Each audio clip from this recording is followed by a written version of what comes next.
Welcome back to Star Trek News, your weekly roundup of all things Star Trek, right here on the Captain's Temporal Star Chronicle.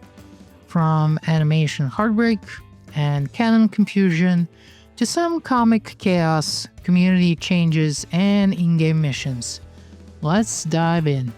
And hey, if there's something you want featured on the show, please tag me using CTSC News on your favorite social media platform. Okay, I'm not gonna lie about this one. This one hurts. We began this week with some frustrating news. Star Trek Prodigy will not be returning for a third season. After picking up the series in late 2023, Netflix has decided not to continue beyond the existing 40 episodes. To make matters worse, both seasons are leaving the platform. So Season 1 departs on June 24th of this year, and Season 2 will leave Netflix on January 1st of 2026. Now, fans were understandably confused. Both showrunners, Dan and Kevin Hageman, took to X on May 14th to clarify. And here's the quote. While the future removal of Star Trek Prodigy on Netflix is disconcerting, it has little to do with lack of viewership or anything nefarious. The license for Season 1 is up June 24th and Season 2 December 31st. We hold out hope someone will pick it up. The next generation of Trek fans deserve it. Honestly, like I said, this hits hard. Unlike live-action offerings, Trek animation was firing on all cylinders. Lower Decks is already finished, and now Prodigy joins it in limbo, leaving us literally with 0 active animated Trek shows and no plans for more. I know a lot of fans are floating ideas about Prodigy jumping to another streamer, but come on, this is just further diluting the brand. As much as I love Star Trek, I am not going to chase it across 20 different streaming platforms. Paramount really need to get its act together. Hopefully, with Skydance now set to take over Paramount Studios, they'll stop making the same short-sighted decisions. Because this isn't how you build a loyal fan base. This is a surefire recipe of how you frustrate one. In some other news, Strange New Worlds Season 3 is officially on the way, with a 2-episode premiere on July 17th and weekly episode through the finale on September 11th. The new season sees Captain Pike and the USS Enterprise reeling from the Gorn encounter, facing new threats, and tackling challenges that test their resolve. Some of the returning cast includes Anson Mount as Pike, Rebecca Romaine, Ethan Peck, Christina Chong, and yes, Paul Wesley as Lieutenant James T. Kirk. We're also getting guest appearances from Rhys Darby, Patton Oswalt, and Carol Kane. Now, here's where I'll get a bit sassy. So, first of all, Paul Wesley is a great actor. I like his interpretation of Kirk. It's different, it's interesting, and he shows real charisma. But here's the problem. He shouldn't be in this show. You know, remember TOS? Apparently Kirk never served aboard the Enterprise before taking command, and he met Captain Pike only maybe once or twice when he was promoted to fleet captain. So, unless we're heading for some major retcon or selective amnesia, this version of Kirk has somehow spent more time on Pike's Enterprise than his own ship. Look, I get it. Sometimes bending the canon can create better stories, and I am going to be the first one to defend that. But this doesn't seem like that. This feels like a change for the sake of change. Member berries for the sake of fan service. And it is exhausting. Instead of force-fitting Kirk into the timeline that doesn't need him, why not use Paul Wesley to bring an entirely new character to life? Someone exciting, different, someone we might want to follow in a brand new series down the line. Look, New Trek needs to stop treating legacy characters like checklist items. Give us bold storytelling, not just familiar faces in places they never belonged. Okay, so the rant is over. Don't mind me ranting about Kirk and canon.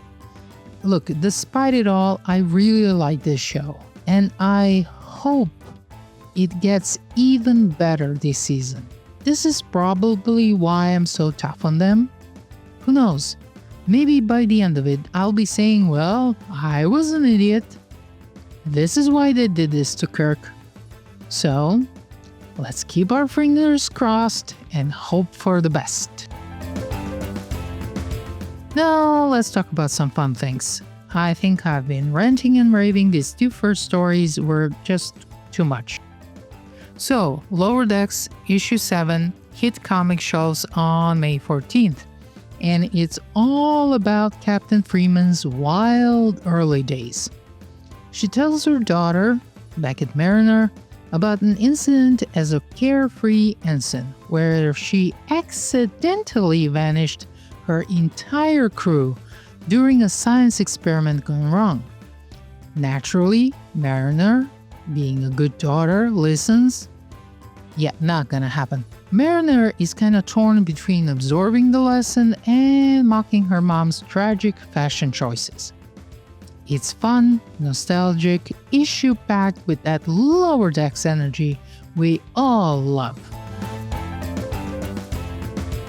On May 8th, Decca announced that Star Trek Online forums will officially shut down this summer, with the community shifting to an official Discord server. And here's the announcement. After many years on community discussion on the forums, we've made the decision to migrate our resources to where most players are now actively communicating. We will be migrating our official Star Trek Online community discussions to an official Discord this summer. We want to thank everyone for your feedback, creativity, and passion that have helped shape the forums all these years. Stay tuned for more info and invite to the official Discord. We look forward to seeing you on Discord. Now, it's unclear whether the forums will remain online in read-only mode.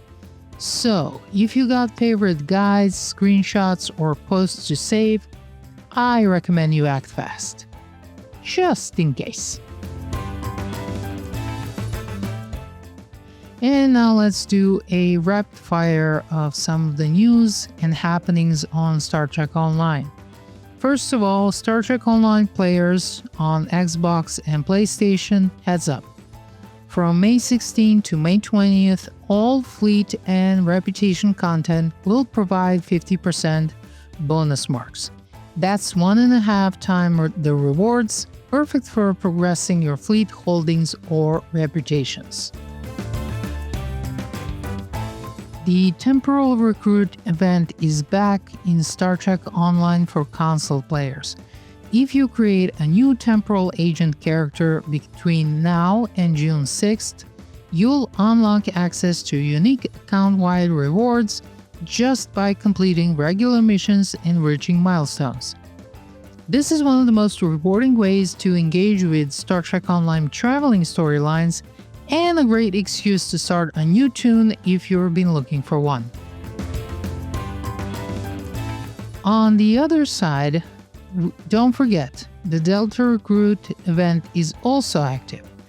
That's for all the PC players. Create a new Delta Recruit character and experience the Delta Quadrant arc with bonus objectives and additional rewards. Between Temporal and Delta Recruit, now is a fantastic time to explore the alternate timelines and forgotten quadrants, while stocking up on some serious account-wide loot.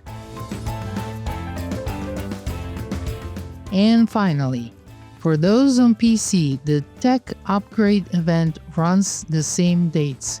You'll get double technology points from upgrade kits and spend less dilithium doing it.